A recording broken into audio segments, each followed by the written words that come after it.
Welcome back. It is another great episode here at the Beyond the Bucket show. We're here with a friend of the show, second time guest, Luke Bobilak. Welcome back. Morning, my friend. Good to see you. Good to see you as well. And I'd really like to kind of dive into kind of where we left off last time, which is in regards to leadership. And, I mentioned in the first podcast that we had that I don't like to meet just to meet. And, there's so many different, called in, or whether that be in person or in Zoom now. And we want to kind of take a deep dive into how to effectively coordinate and run a meeting based on the topics that you want to get accomplished, or a goal that you want to get accomplished, and what topics do you bring up, and that sort of thing. So I'm just kind of fall back a little bit. I'll chime in, but I want some of the things that you teach everybody in regards to effective meeting strategies. Mate, it's a really interesting topic for me. And I guess the first thing I would say is that anything I talk about in this area is a collection of other people's learning and experience over a long period of time.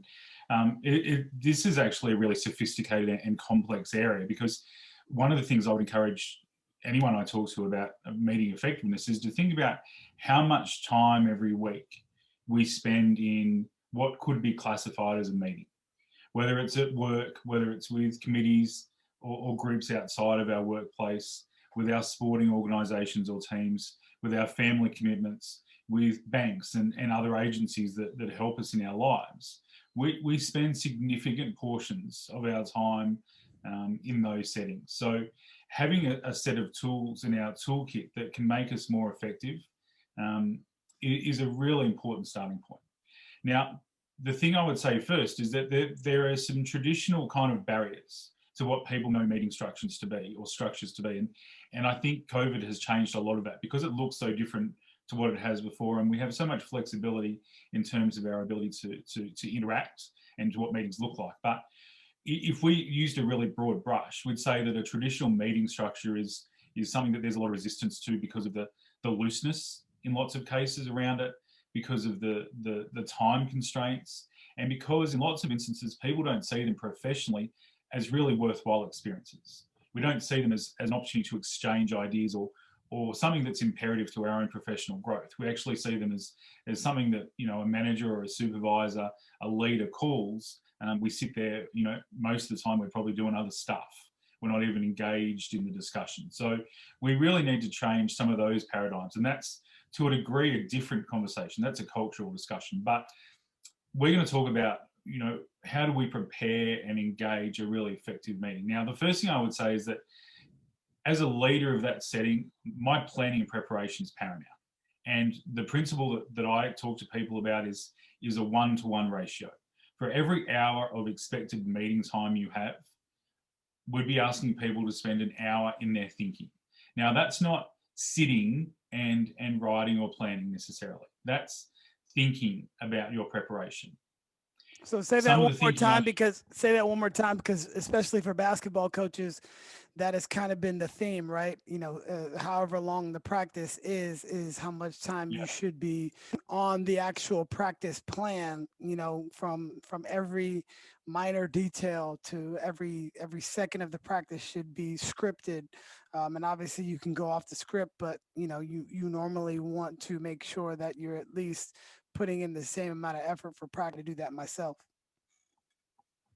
Well, and you're exactly right. And remembering, though, that the bottom line here is that a lot of us, me included, don't have, the extra 30 hours that would require for the 30 meetings that we're going to take next week, to sit and to at my desk and to devote that time. But I do have time on the treadmill. I do have time in the car. I do have time,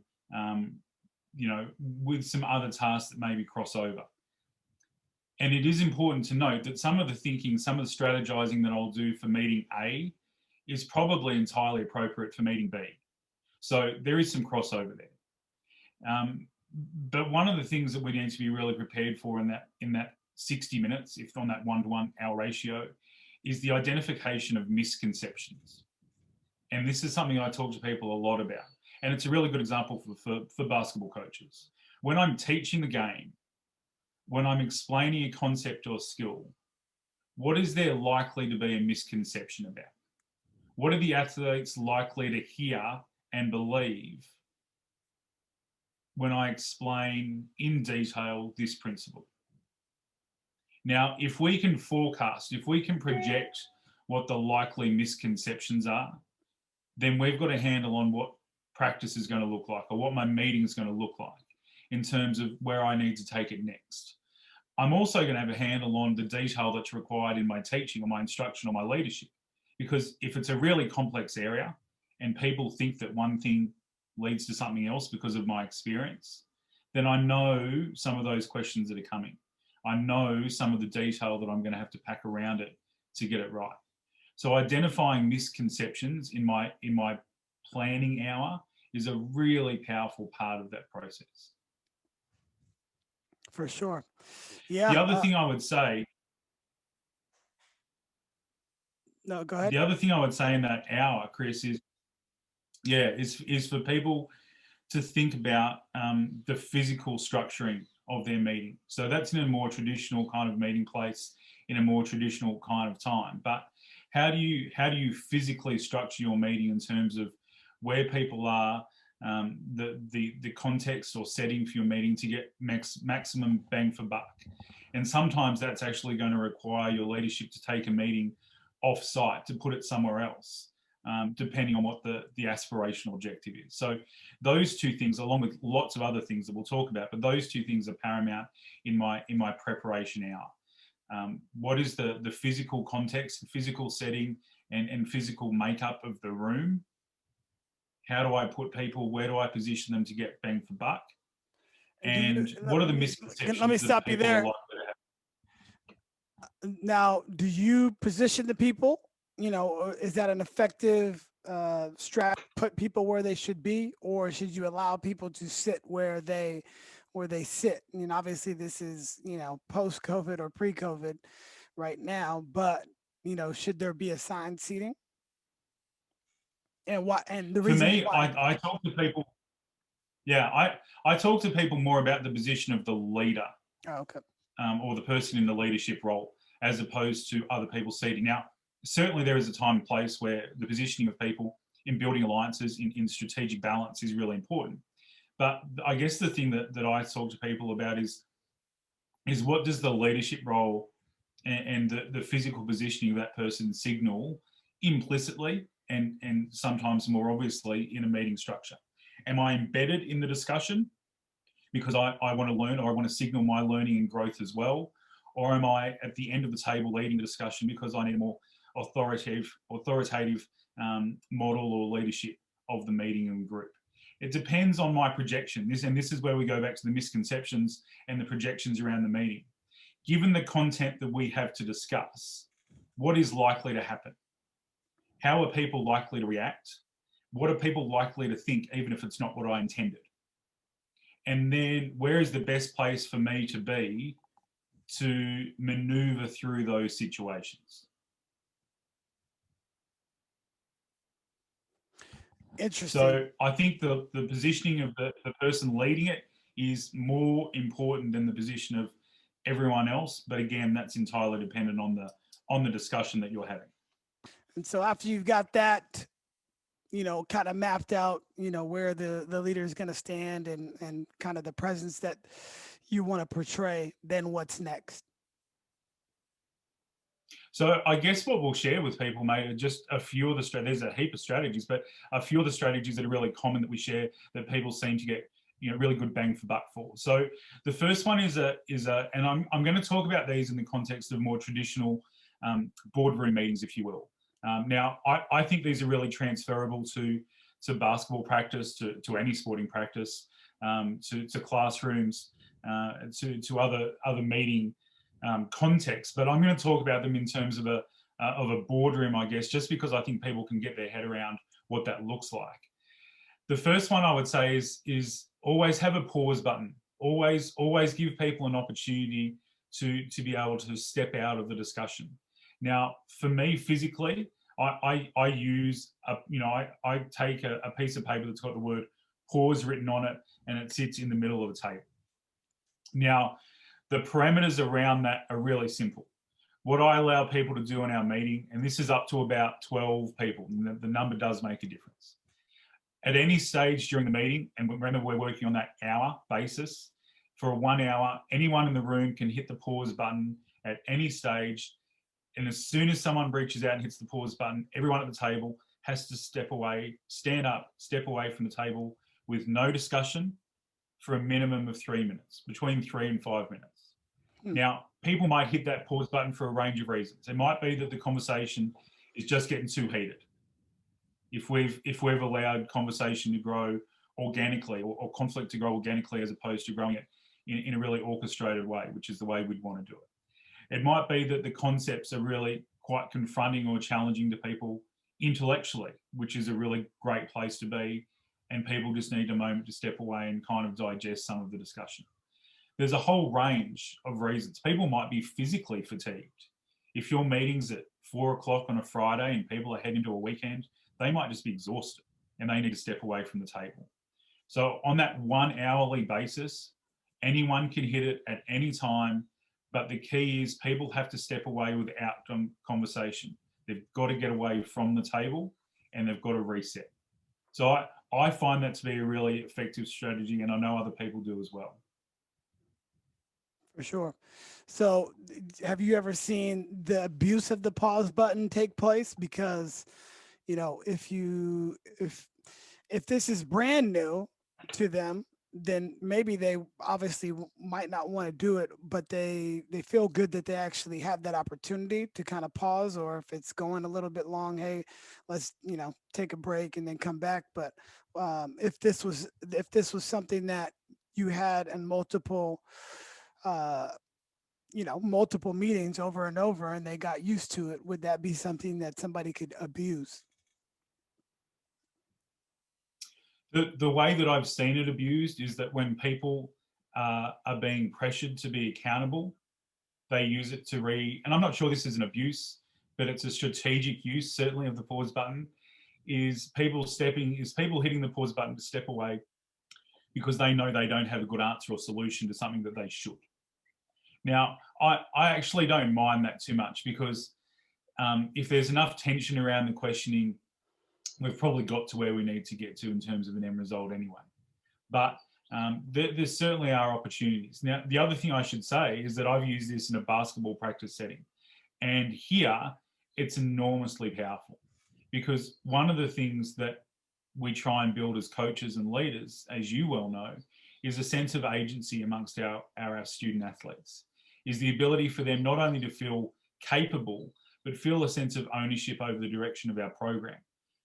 And when they feel like they have some control over practice, and it's a great conversation to have as a coach with an athlete. Chris, why did you hit the pause button today when we were in the middle of scrimmage? And just to listen to that answer, that's a really powerful thing to do. So again, huge transferability in terms of strategies, as we know, and I think we talked about the last time we spoke, mate, between us as leaders, teachers, coaches, whatever the leadership role is. But that's a really powerful thing to do in practice. And maybe the parameters change a little bit. Maybe in basketball practice, it's a 1 minute break, and you don't, as a coach, you're not going to formalize any drink breaks or rest breaks in practice. Maybe the athletes have to use the 3 pauses that you give them during practice to regulate their kind of physical conditioning. So adapt it and mold it, but it's a quite an effective thing to do. For sure. No, The it makes second sense strategy, to me. I guess, the second strategy I guess I'd talk about is and again, we're time limited, so we don't have a chance to go through this entire process, but is to be data informed. Now, what I mean by that is making sure that everyone at the table, when you're leading this discussion, and again, enormously powerful thing to do with your athletes, but in the boardroom, making sure that the information you share is factual, is objective, and can be, to a degree, can be fact checked. Is at an arm's length perspective, everyone around the table can put their hands in and say, yep, what the leader here is talking about, what they're moving us towards, is a place of real basis and authority in terms of the data and information. So one of the things I encourage people to do is to start with data.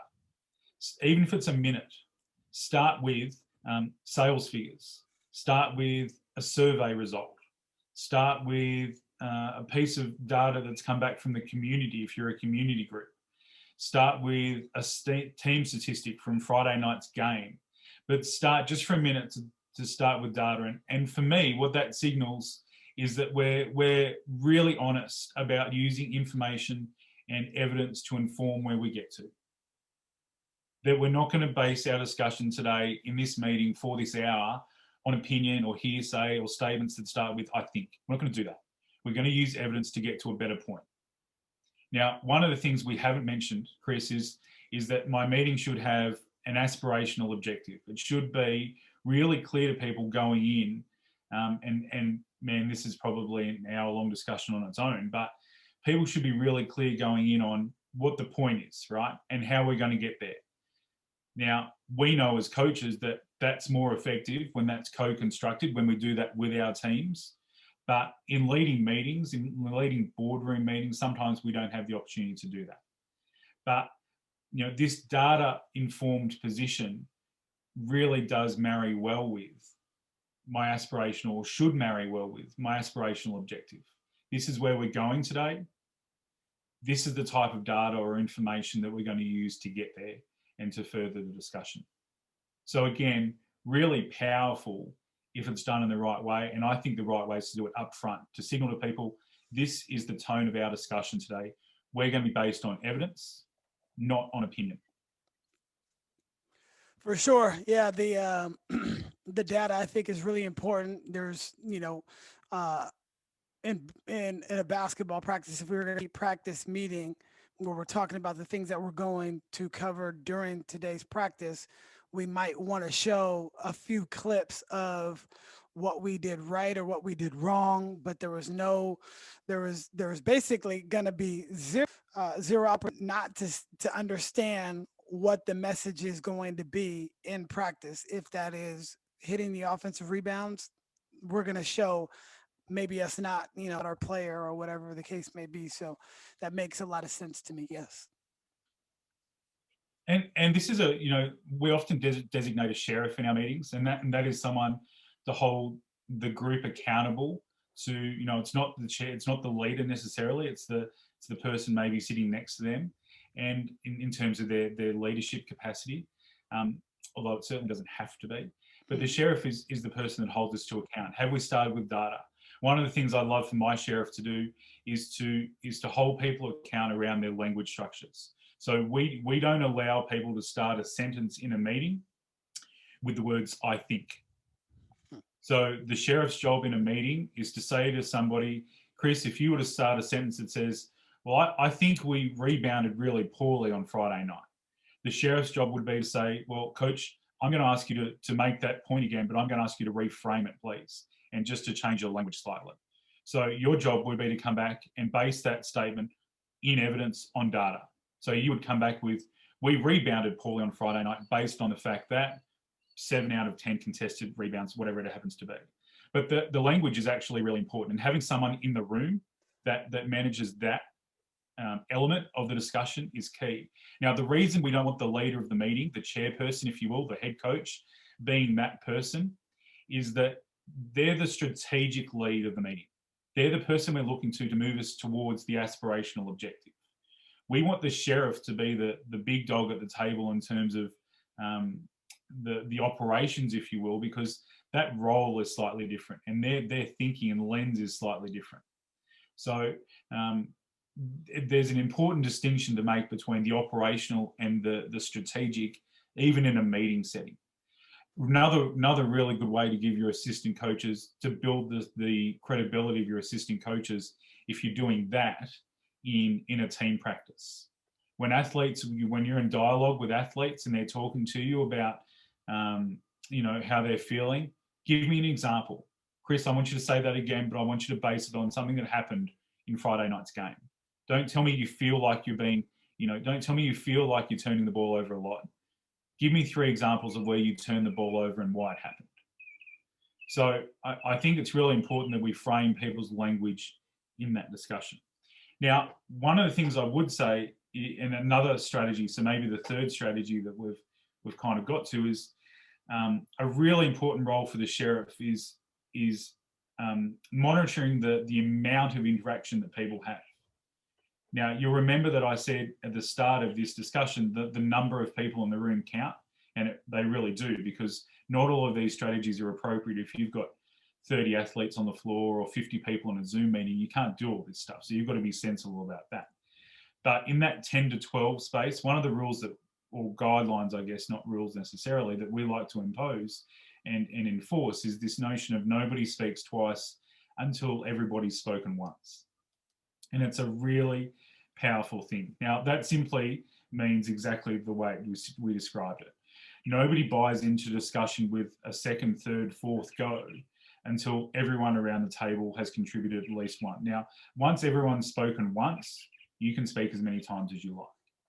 But it's a way to get, again, to build agency, to build engagement, and it's something for your sheriff to monitor.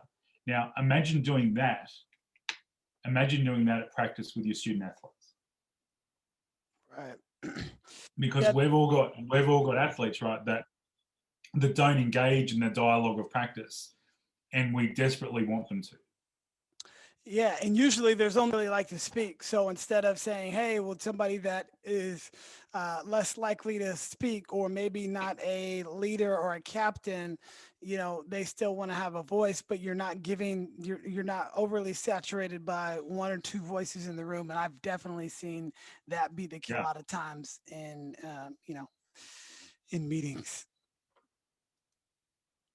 And again, this is about this notion of building agency, people building engagement with the overall direction of the program, not just about their skills and knowledge and capacity, about driving the whole thing forward.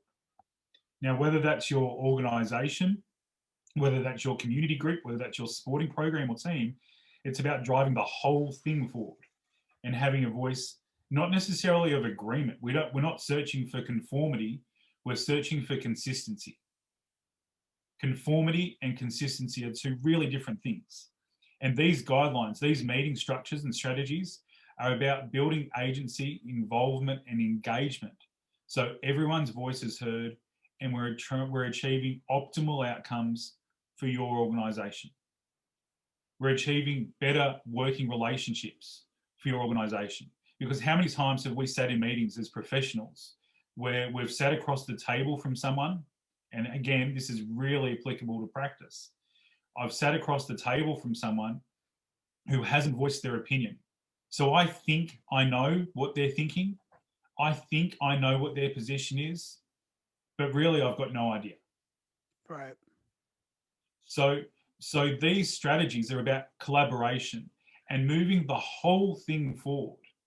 If we see meetings as an exchange of ideas and as an opportunity to grow in our capacity, every meeting is a professional development opportunity. Every dialogue at practice, and coaches are so good at this, every dialogue at practice is the opportunity for the coach and the player to get better. So if we see that in all of the interactions, and we can all imagine, if I asked everyone listening to think about a meeting they've sat in that was of zero benefit to them, they could do that really easily. Right. So how do we shift that with a couple of strategies so people genuinely enjoy, engage, and benefit from sitting with colleagues that are super bright and super capable? The other part of that discussion, Chris, and man, I could talk about this for days, but the other part of that discussion is what does it cost an organization to put people in a room? Let's say I've got 12 people in a room for an hour, and if we did like a quick poll, we did a pulse survey of people coming out on a really basic level. Did you get something out of that meeting? Did you not? If 11 people out of the 12 say they didn't, multiply that by the hourly rate and see what it just costs your organization to not get better. Right. We can't afford organizations to be bad in this area. We can't afford financially meetings to not be effective, because you are throwing away hundreds, in some organizations, thousands of dollars an hour on not getting better. Right. Now, that's a bottom line kind of approach, but that's just as applicable to a team practice as it is to a corporate boardroom. Do you have enough practice time with your kids, with your athletes, to not get better today? Well, I think every coach would say, it will give you the same answer to that question. Yeah, I would agree with you. It's just so interesting that we have to have meetings, obviously, but just all the things that actually really go into it when you really think about it. And in so many areas, we try to prep ourselves. Whether that be if you are a student, you're worried about taking the test. You're preparing yourself to take that test. If you're a coach, you're watching the film. You're putting together practice plans that are thought out and going to accomplish a goal. Or if you want to run a business or own a business, there are things that you have to do, and you're planning and always strategizing on how to do that. But one important thing is effectively communicating to whoever you're leading, uh, and you have to, like you said, you have to have an end goal or a point to what you're trying to get accomplished. And yeah, I think all the things that you're saying are really really paramount. And I'm going to have a bunch of notes from this because I want to make sure that I'm being an effective leader by holding meetings that actually are meaningful.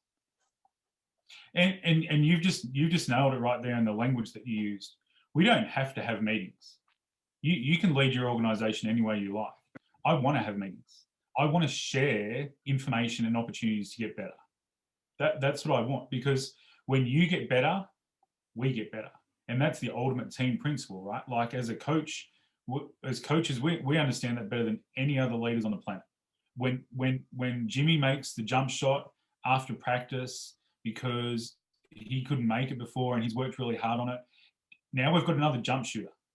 Now our team is harder to guard and therefore more effective and harder to play against than we were before Jimmy worked really hard on his jump shot.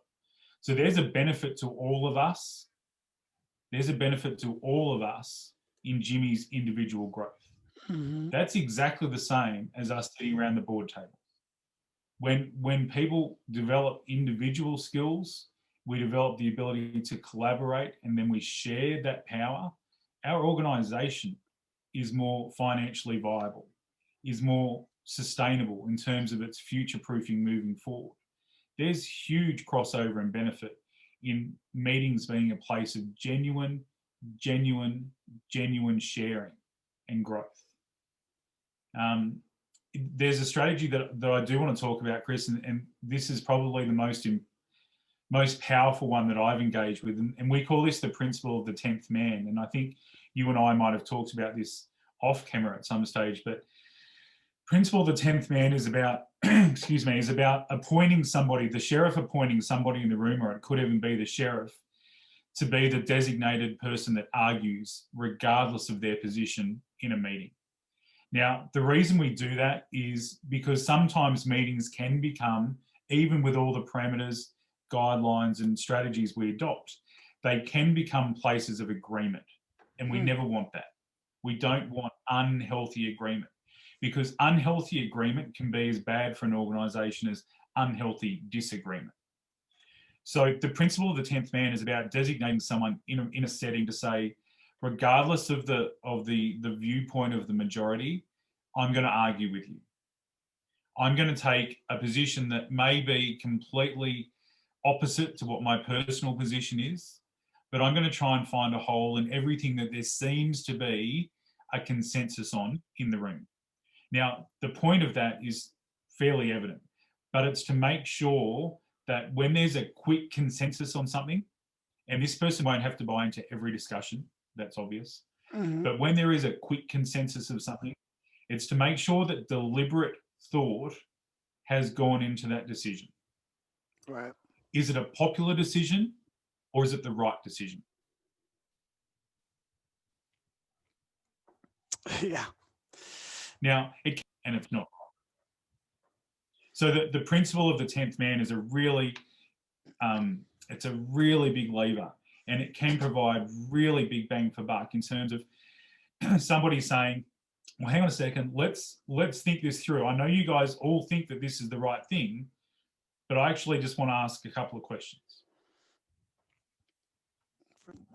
And Imagine, Chris, one of your assistant coaches doing that at practice. that would definitely help us, though, for sure. Um, so as we wrap things up, what are some of the things that you would like to leave everybody with at this point in time? Kind of put a bow on, talked about, just the different strategies that we've talked about, but anything else that you might want to add? I think I would capture most of the things by talking about the importance of being deliberate, and that is, have a point for your meeting. Don't call sharing opportunities for the point of putting people around a table.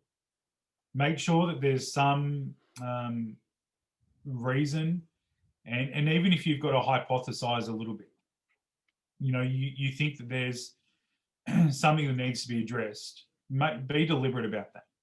Right. For me, there's something comforting about the regularity of a meeting schedule, and understanding that if the cultural aspects around a meeting are right, then people understand that that is their forum to grow and to share and to get better. And I think there's something comforting about that in an organisation, particularly in busy organisations where I'm quite taken every day in my corner of the shop, if you will. So when is the opportunity available for me to grow and for me to get better? That deliberate nature has to carry over in terms of the planning of my meetings, that hour for hour ratio, the strategies that we adopt, and identifying what the roadblocks or misconceptions are going to be to getting to that endpoint.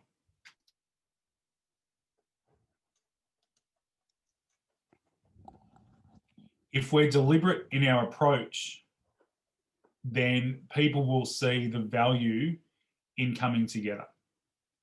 And I guess I would surmise it all by saying, if you don't, as the leader, care enough to plan, and people see that, if you don't care enough about the opportunity to exchange ideas, to be deliberate, and if you don't care enough about the direction of your organisation or team to get it right, why should you expect other people to care?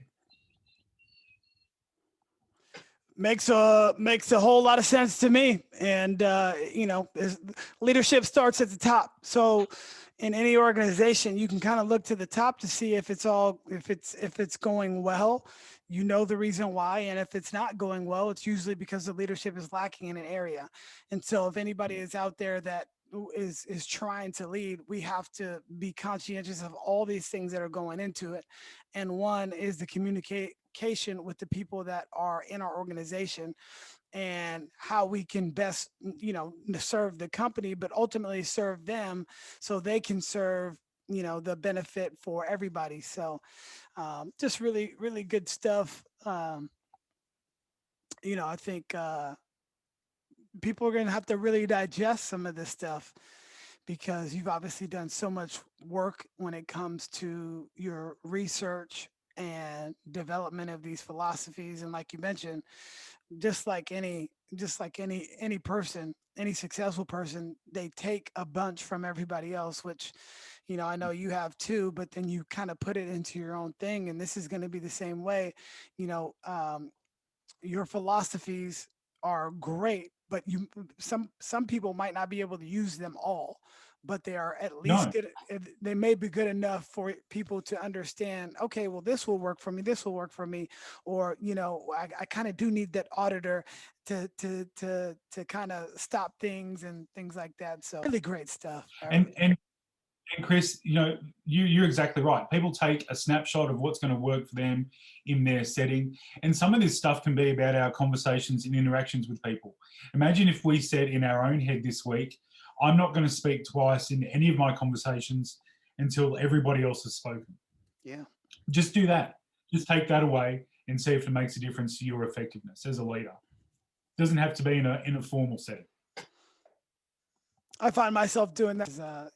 When you're an opinionated person, you kind of like to get your points in. So, I might take that with my team this week. So, any parting words? We're coaches. All coaches are opinionated people, man. That's what we do. For sure. Any parting words today? Yeah. I would just love people to argue. I'd love people to disagree with anything we've said this morning. I'd love people to tell us why it's wrong, or why they've tried something and it works. I'd really love to start a dialogue and a broader conversation around this, because my absolute belief is this is key to all of our organisations being more effective, and I'd love to learn more about it, and I'd love people to tell us how we can all be better in this setting. So is LinkedIn the best place for people to reach out to you? I know a couple through your previous podcast have reached out, and you've been in communication. That is awesome. And so is that the best place for people to follow you? LinkedIn, I think maybe you put my email address up last time, and I'm really happy for people to email, to contact you, of course, and for us to start a discussion. I think you and I are both pretty accessible in terms of people being able to reach out to us. So we'd love to have that discussion. We'd love to work with people and talk to people about, as I say, really genuinely how we can all make this a better part of our day-to-day world, so we can get better and shift something as a collective forward in a really important way. Well, thank you for what you do, and thank you for who you are. We'll see you next time. Thank you, my friend.